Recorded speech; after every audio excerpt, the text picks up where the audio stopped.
I'm Zoe, a 28-year-old librarian with a past that reads more like a thriller than a quiet bookworm's life. I grew up in a neighborhood that taught me more about survival than any school could. I became a state champion in lightweight boxing and martial arts, not just for trophies, but to stand my ground. They called me Riptide back then, 'cause I was calm until I wasn't, and then I swept everything away. I remember the day I met Alex. It started like any other, with me shelving books and daydreaming between the quiet aisles of the library. But as I left work that day, some wannabe tough guys decided I was an easy target. That's when Alex stepped in, all chivalry and bravado. "Hey, leave her alone," he shouted, stepping between me and them. I rolled my eyes, knowing well I could handle it, but I appreciated the gesture. The thugs laughed. "What are you gonna do about it?" one sneered. Before I knew it, fists were flying. Alex took a hit, and that's when I stepped in. My training kicked in, and within minutes, the thugs were running away, nursing more than their pride. Alex was on the ground, nursing a busted lip. "Wow, that was amazing," he exclaimed, blood and awe mixing in his voice. "I'm Alex, by the way." "Zoe," I replied, offering him a hand up. From that day, we were inseparable. His parents welcomed me with open arms, his mother always saying, "You're the daughter I never had." His father would chuckle, "Well, she's certainly the protector we never knew we needed." But not everyone was a fan. Mark, Alex's younger brother, was different. The first time I met him, he sneered at my job. "A librarian, huh?" he scoffed. "What do you do, read all day?" I shrugged. "And keep the world of knowledge safe for the likes of you." He laughed, a harsh sound. "I prefer my women with a bit more edge." I raised an eyebrow. "Trust me, I've got more edge than you can handle." We left it at that, an uneasy truce between us. But I could tell, this was just the beginning of our story, one that would challenge me in ways I never expected. I went home that night, the house quiet except for the sound of Alex cooking in the kitchen. The smell of spaghetti wafted through the air, a simple pleasure after a long day. "You wouldn't believe the day I had," I started, but he turned, a smile wiping away any fatigue. "Let me guess, another round with the encyclopedia set?" "Something like that," I laughed. We settled into our routine, a peaceful life punctuated by the echoes of my past. I didn't know then how much my old life would come crashing back into my new one, but for now, I was content. I had found a new beginning, a chance at a life I never thought I'd have. First Alex's father passed away, then his mother fell asleep and did not wake up. After the dust had settled with Alex's parents passing, we found ourselves navigating a new normal. They had left us a small, cozy house in a decent part of town, while Mark ended up with an apartment across the city. It seemed like things might calm down, but that was wishful thinking. I remember the day Mark showed up unannounced with his new wife, Lisa. She was a whirlwind of attitude and ink, her tattoos trailing down her arms like battle scars. I was in the middle of sorting through some old boxes when they barged in. "Hey, look what the cat dragged in," Mark announced with a smirk. Lisa stood behind him, chewing gum loudly, her eyes scanning the house like she owned the place. "Nice digs you got here," Lisa said, her voice dripping with a mix of admiration and disdain. I stood up, wiping my hands on my jeans. "Thanks, we like it. And you are?" She laughed, a harsh, barking sound. "I'm Lisa, Mark's better half. And by better, I mean way better." I couldn't help but chuckle. "Well, Lisa, welcome to our home. Just try not to break anything, including Mark." Mark rolled his eyes. "Always the joker, huh, Zoe? But seriously, this place is way too nice for a couple of bookworms. You should see the dump we're in." Lisa chimed in. "Yeah, we were thinking, maybe we could swap, you know? You take the apartment, and we take this little paradise." Alex, who had been quiet until then, laughed. "I think we'll keep what's ours, thanks." The conversation was tense, the air thick with unspoken challenges. Lisa strutted around the house, her every move calculated to intimidate. But I wasn't one to back down. "Listen, Lisa," I started, my voice steady. "This is our home, and you're welcome as family, but don't overstep. We all got to live our own lives." She snapped her gum and stared me down. "Oh, I'm just getting started, honey. I like a challenge, and this place," she gestured around, "is going to be mine." The audacity was almost laughable. Almost. I exchanged a look with Alex, who shook his head slightly, a silent message to let it go for now. They didn't stay long after that, but the tension lingered like a bad smell. After they left, Alex and I sat down in the living room, the silence between us heavy. "Can you believe them?" I finally said, breaking the quiet. Alex sighed, running a hand through his hair. "Mark's always been a handful, but Lisa, she's something else." "I can handle her," I said, more to myself than to him. "I've dealt with worse." But as the days turned into weeks, and the weeks into months, that encounter marked the beginning of a series of events that would test our patience and our resolve. Lisa's bold claim on our home wasn't just idle talk. It was a declaration of war, and we were right in the crosshairs. The trouble began in small, annoying ways at first. I'd wake up to find trash thrown over our fence or nasty words spray-painted on the side of the house. "Get out," they'd say, or "not welcome." It was juvenile, but it set me on edge. I had a feeling Lisa was behind it, a suspicion that was confirmed when things escalated. One morning, I found a dead bird lying on our doorstep, a twisted warning. I remember standing there, staring down at it, the anger boiling inside me. I scooped it up with a shovel, my mind racing with dark thoughts. I decided to let it slide for the moment, but then Lisa took it a step further. She came strutting into the library one afternoon, a smug look on her face. I was reshelving books, and she made a beeline straight for me. "Hey, book nerd," she called out, loud enough for everyone to hear. I turned, keeping my face neutral. "Can I help you?" She smirked, her eyes glinting with malice. "Just wanted to see where the famous Zoe spends her days. Quite the boring life you've got here, huh?" I shrugged, trying to keep it cool. "It's a living." "What do you want, Lisa?" She leaned in close, her breath reeking of cigarettes. "Just a friendly visit. But let me give you a little advice. Give up the house, and all this," she gestured around, "stops." Simple as that. Before I could reply, she started knocking books off the shelves, her laughter echoing in the quiet room. I grabbed her arm, stopping her. "Enough, Lisa. Leave now, or I'll call the cops." She yanked her arm free, still smirking. "You wouldn't dare." "See you around, Zoe." I spent the next hour picking up books, my mind a whirlwind of anger and frustration. I wanted to fight back, to put her in her place, but I remembered my promise to stay calm. I couldn't let her see she got to me. That evening, I called Mark, hoping maybe he'd see reason. "Mark, your wife's out of control. She came into the library today, caused a scene. It's got to stop," I said, trying to keep my voice steady. There was a pause, and then he laughed. Zoe, always so dramatic. Lisa's just having a bit of fun. But I'll tell you what, you give us the house, and I'll make sure she leaves you alone." I clenched my fist, feeling the old fire rise. "That's not going to happen, Mark. Control your wife, or I'll take matters into my own hands." He scoffed. "Big words, Zoe. Just remember, you started this."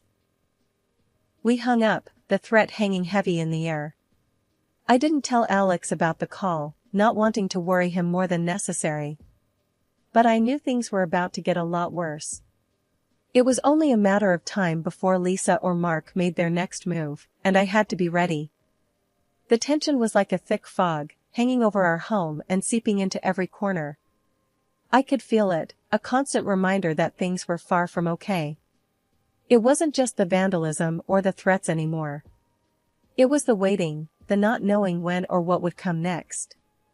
One evening, as I walked home from the library, my nerves were on high alert.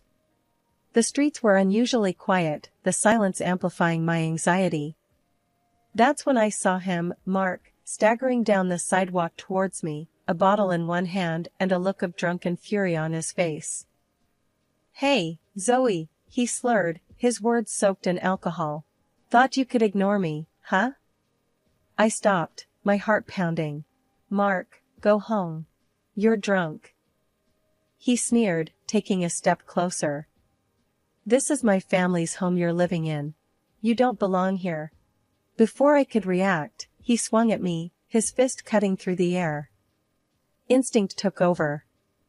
I dodged his blow and grabbed his arm, twisting it behind him. He yelped in pain, his knees buckling. "Listen to me, Mark," I hissed, my voice low and steady.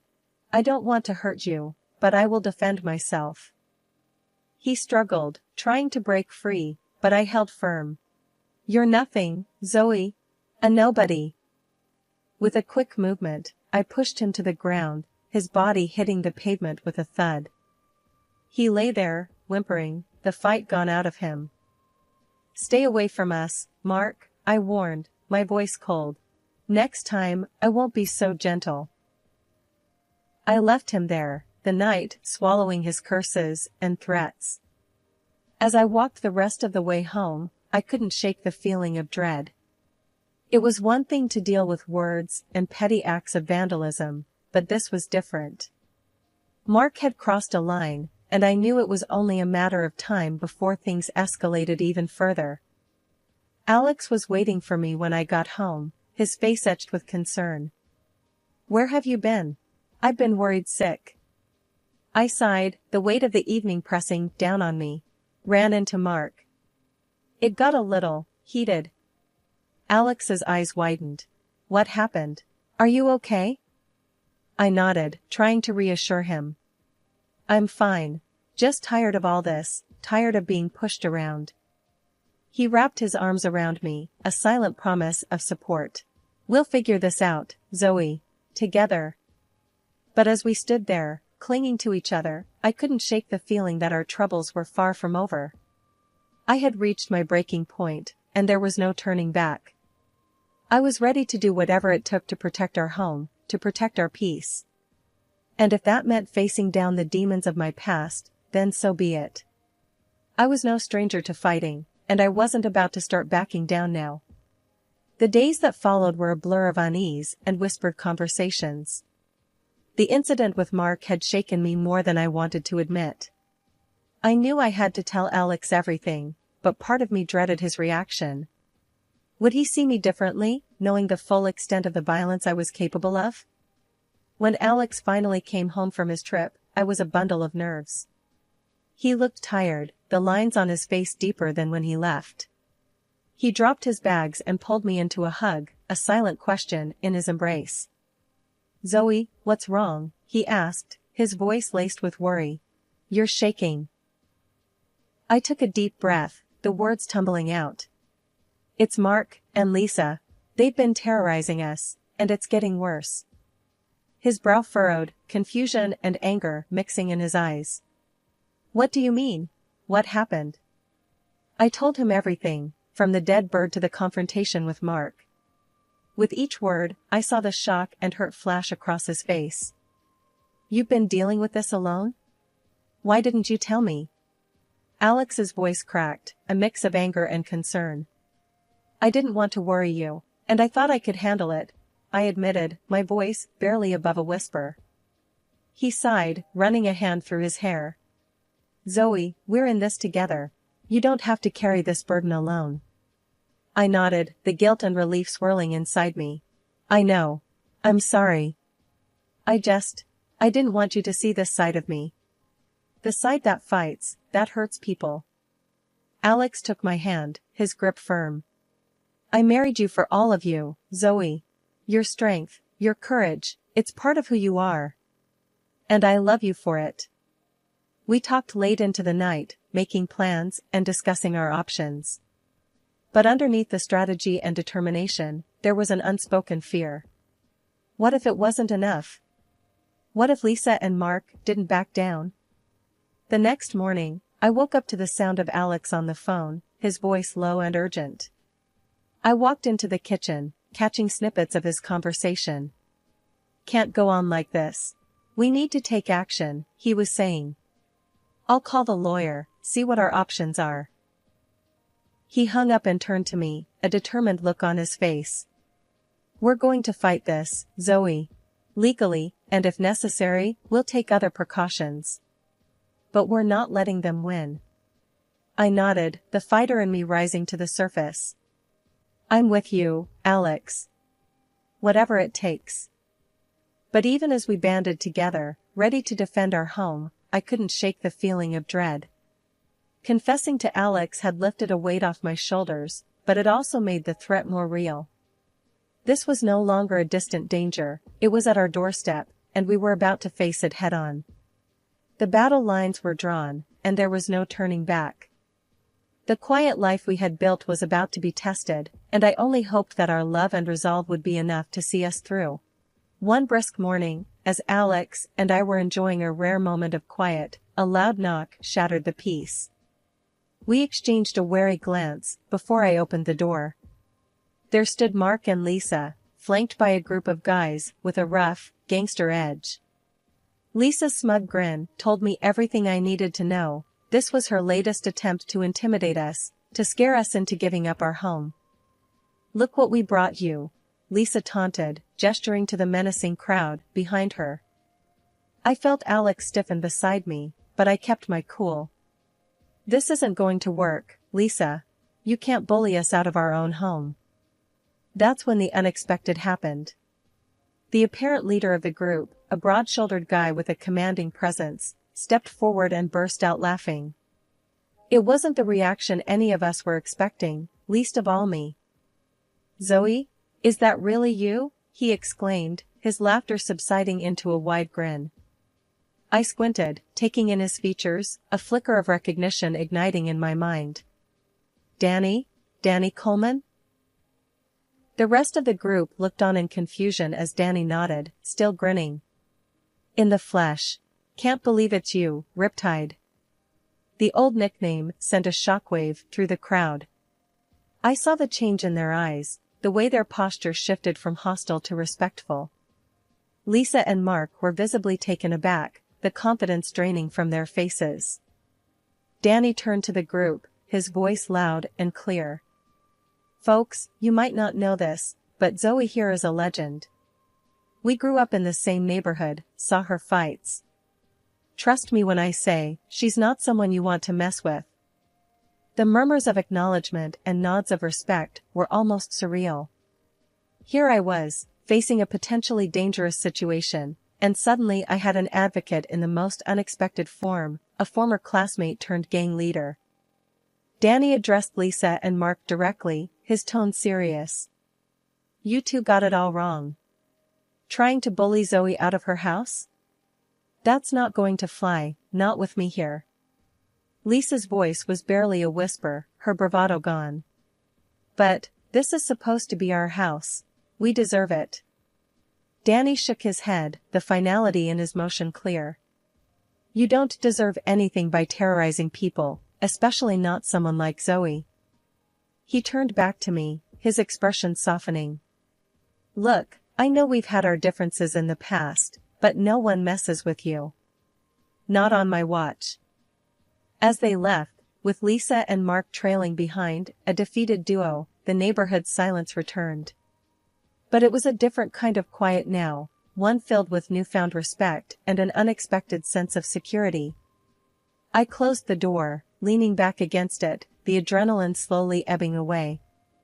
Alex wrapped his arms around me, a mix of shock and relief on his face. "I can't believe that just happened." I smiled, the tension finally releasing. "Neither can I. But I'm not complaining." We had faced down a threat with the most unlikely of outcomes. As I looked out the window at the retreating figures, I realized that sometimes, the past doesn't just haunt you, it comes back to lend a helping hand. And with that thought, I knew we were going to be okay. We had stood our ground, and we had won. After the standoff with Danny and his crew, things took a swift turn. The air around our little home was charged with a sense of change, a palpable shift in the winds that had been threatening our peace for so long. The first sign of this change came unexpectedly, just a few days later. I was out in the garden, tending to the roses that had started to bloom again, when I saw Lisa, her usual brashness replaced with a hunched, defeated posture. She was alone, without Mark or any of her so-called friends. She barely glanced my way as she made her way to her car, piled with boxes and bags. It was clear, she was leaving. The news spread quickly. Danny, the unexpected ally from my past, had made good on his word. He kicked Lisa out of the gang, severing her last ties to the community she'd tried to dominate. Without the backing of her tough friends, Lisa no longer felt safe or powerful in the city. Her departure was quiet, almost unnoticed, a stark contrast to the loud, defiant character she had always portrayed. Mark was next. He came by a few days after Lisa's departure, his car filled with the last of his belongings. He stopped by our house, a hesitant figure at the end of our driveway. I went out to meet him, curious about what he had to say. "Zoe," he started, avoiding my eyes.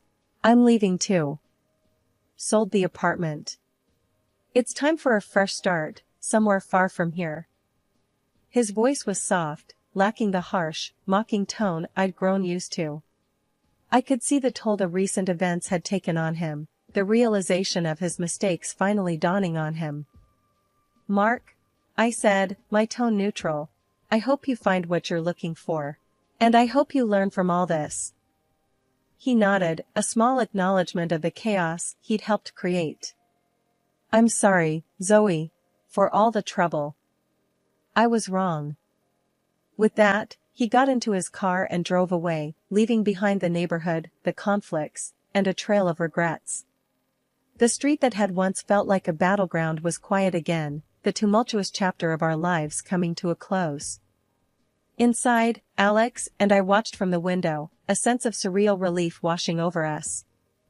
"They're gone," I said, almost in disbelief. "Just like that." Alex wrapped his arm around my shoulder, pulling me close.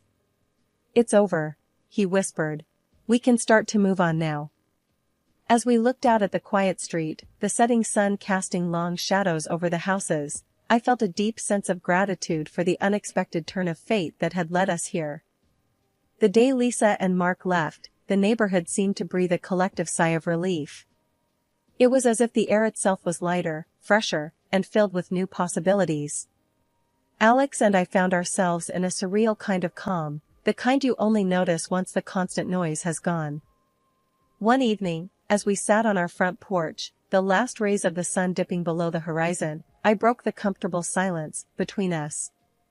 "Can you believe it's over?" I asked, my voice a mixture of wonder and relief. Alex looked over, a gentle smile playing on his lips. "Honestly, no. It feels like we've woken up from a bad dream."